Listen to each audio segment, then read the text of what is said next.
Hello, everyone. I am Brett Bogan. I am with Waste Free Dayton, and I'm bringing you another episode of our video podcast. It's currently titled Sustainability Conversations. It's kind of a working title. I think there's a better name somewhere out there. I just haven't landed on it yet. So if you have any ideas, you can leave a comment or send us a message. But with me tonight, I am lucky to have Edward Dixon, Ed Dixon of the Edward Dixon Gallery. And he's got an exhibition going on, is the reason I wanted to come here this month. And we're going to talk about that in a little bit. But first, thanks, Ed, for taking some time out of your day. I know you've got an event going on tonight. But yeah, thanks again. And tell us a little bit about yourself.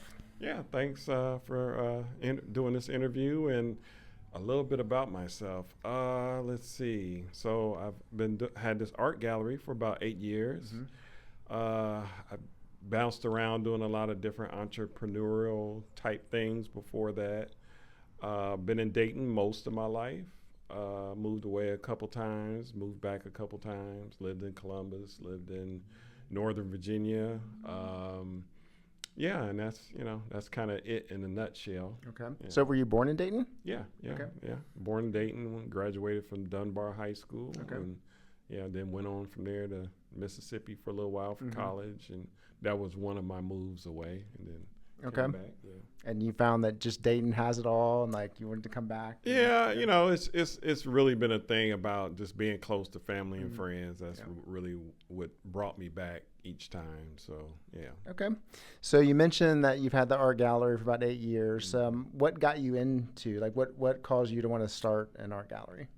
Well, I guess I kind of always been into creative things, and not so much myself, but like I used to be part of a record label, and I've helped with like the fashion weeks around here, and helping artists get their work out is just something that I've done multiple times, and it got to a point where I was spending a lot of time in art galleries and museums, and at some point I just really wanted to add to the Dayton art scene and create another place for artists, another place for people to see art. Cool. Yeah, and that's the Dayton art scene itself is one of those, I think, underappreciated things that we have going on in Dayton. So yeah, let's talk about the current exhibition. It's called We're Doing It All Wrong. Yes. What's that about? Yeah, We're Doing It All Wrong. It's the 5th year for it. I started it back during the pandemic, so that was really interesting. But it's kind of like what it sounds like. Even before I started the gallery, I knew I wanted to do an exhibition like it. I didn't have a title or anything. Just I knew I wanted to do something where artists were able to talk about issues and things that maybe they may not necessarily get to showcase in a normal art gallery, or in a normal exhibition, I guess you call it. So this is more of a special exhibition, but yeah, it just centers around artists talking about issues ranging from the environment to a little bit of politics, price of the prescription drugs, just anything the artists want to talk about. Okay. And the room that we're in now, this is the room that's featuring like the environmental sustainability stuff? Yeah, it's quite a bit of our environmental work in here.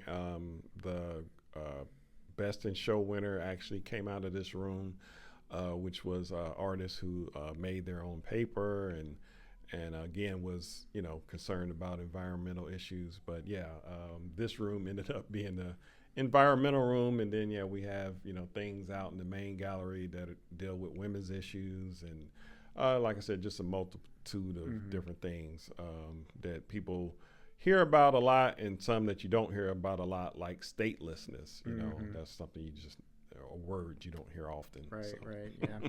Yeah, I really appreciate that you have dedicated some space to sustainability. I mean, it's one of the reasons why I wanted to do this interview and highlight what you have going on.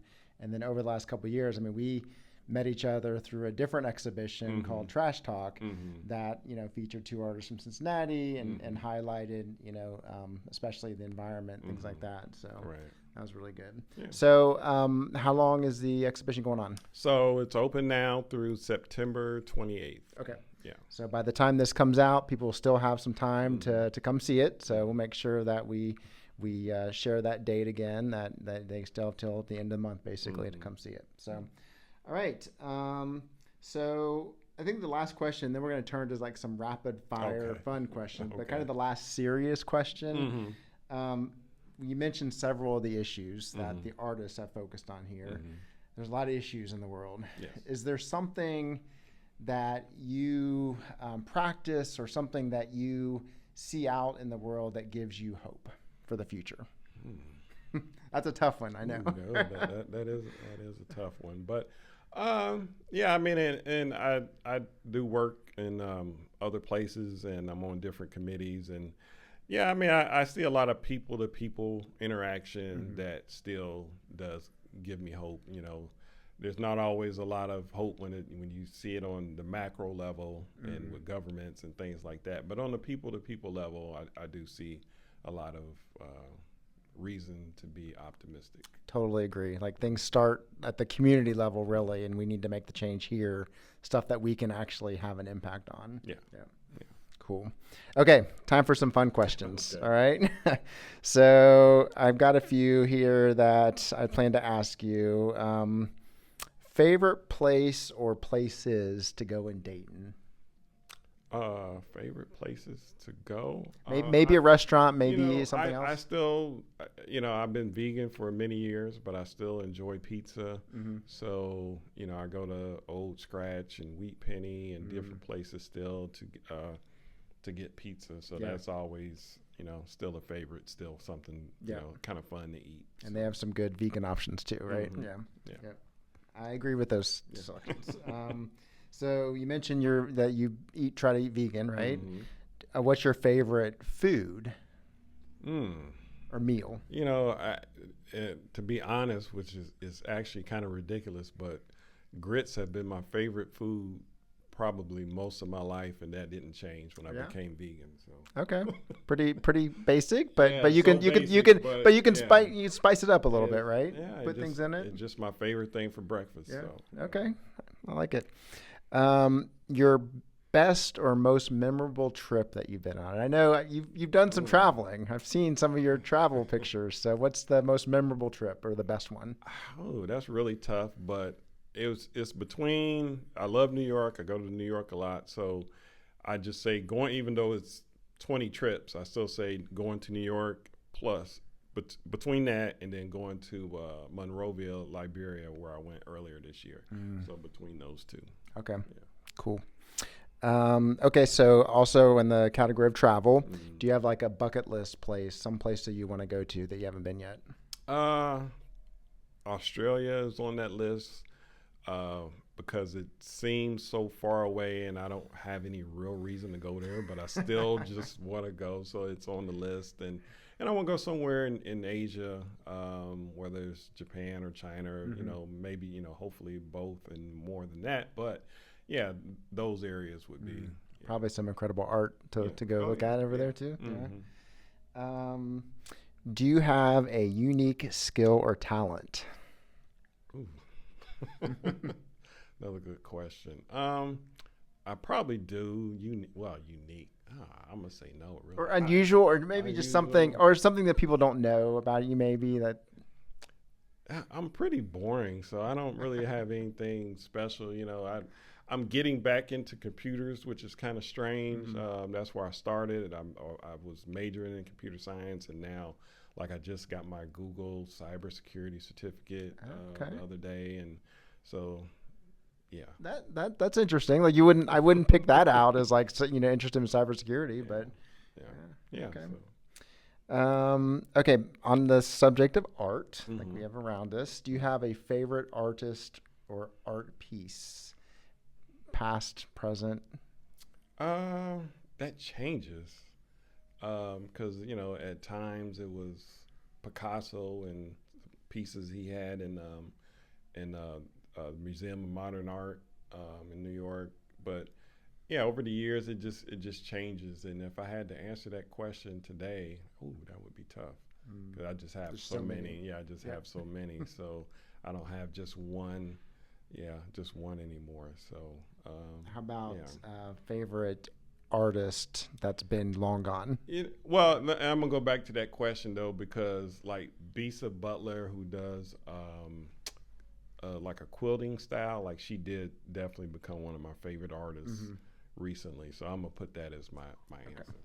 Bisa Butler. Got it. Okay. What about the last movie you watched in a movie theater? In the theater, Superman. Okay, fairly recent, right over the summer. Yeah, Superman. Yeah. Good? Was it good? Yeah, it was good enough. Yeah, Okay. yeah. I haven't seen it yet. I've heard some things Yeah. about it, and I honestly can't remember the last time I've been in a movie theater. Oh, So, wow. Okay, yeah. Also on the topic of movies, because I saw a list of the top 25 sports movies of all time, and I was like surprised that some of my favorite sports movies weren't on the list. So I was like, okay, what about you? What's your favorite sports movie of all time? I mean, there's only so many I can even remember. So, Remember the Titans and Major League are just ones that I can even Classics. Yeah. Classics. Yeah, can't go wrong with those. Yep. Okay, I think 2 more questions. Do you have a favorite podcast? Do you ever listen to podcasts? I don't listen to a lot of podcasts, but back to the other thing, I'm starting to listen to cybersecurity podcasts. So, but somebody was talking to me about mystery podcasts, so hopefully I'll pick one of those up. There's so many podcasts out there too. Like if I had more time in the day, I could just like listen to it like constantly. So that's what I struggle with. There's a lot of good ones, so I can share some of the ones I like. Last question. You know the game Two Truths and a Lie? Like you think of 2 truths and 1 lie, and people have to guess which is which. Oh. So if you were to think of 2 truths that someone would have to guess whether that's true or not, what would be like one of the things you would say to people that they would be surprised about that? You know, if I had some time, I bet I could come up with some great ones that people wouldn't believe, but would be surprised that they're true. But you know, I don't know, I would try and just think of some things to travel, like maybe, Places you know, you've been. have I ever been to Paris? Have I been to Montreal? Have I been to South Africa? You know, like Yes to all those. Yeah. No. Oh, do you haven't? No, Okay. no, Okay. no. All right. Yeah, I've not been to Paris. Okay. Yeah, I think that's all the questions. We just went through 10 questions really Okay. quickly. So thanks for sharing a little bit about yourself. And again, this is great. Love the pieces. So everyone, if you have a chance, just be sure you get out here before September 28th to see the We're Doing It All Wrong exhibition. Do you have anything coming up after that? Do you have anything planned? We'll have a show or a collaboration with DSA, Dayton Society of Artists, after that. So, yeah. Cool. All right. Well, I hope you have a good event tonight, and thanks again for joining us. Yeah, thanks. Appreciate it.